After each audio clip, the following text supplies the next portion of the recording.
نحمدہ ونصلی ونسلم علی رسولہ الکریم بسم اللہ الرحمن الرحیم۔ سامعین کرام السلام علیکم ورحمۃ اللہ وبرکاتہ۔ سوال پوچھا گیا ہے کہ ہم تاجر والدین کے بیٹے ہیں، ہمارے والدین زیادہ تر پیسے بینک میں جمع کرتے ہیں اور انہیں جمع کردہ رقم میں سے سال کے بعد سود بھی ملتا ہے۔ ہم نے والدین سے کہا کہ آپ جانتے ہیں کہ سود لینا حرام ہے، تو پھر کیوں لیتے ہیں؟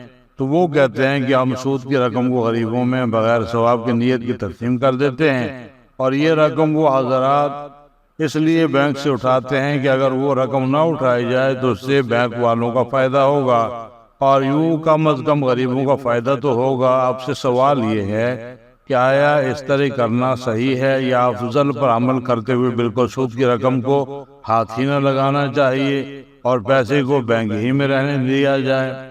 تو میرے بھائی اس کا جواب یہ ہے کہ بینک سے سود کی رقم لے کر کسی ضرورت مند کو دے دی جائے، مگر صدقہ و خیرات کی نیت نہ کی جائے، بلکہ ایک نجس چیز کو اپنے ملک سے نکالنے کی نیت کی جائے، تو اس طرح اللہ تعالیٰ کی رضا بھی حاصل ہوگی اور کسی غریب کی مدد امداد بھی ہو جائے گی۔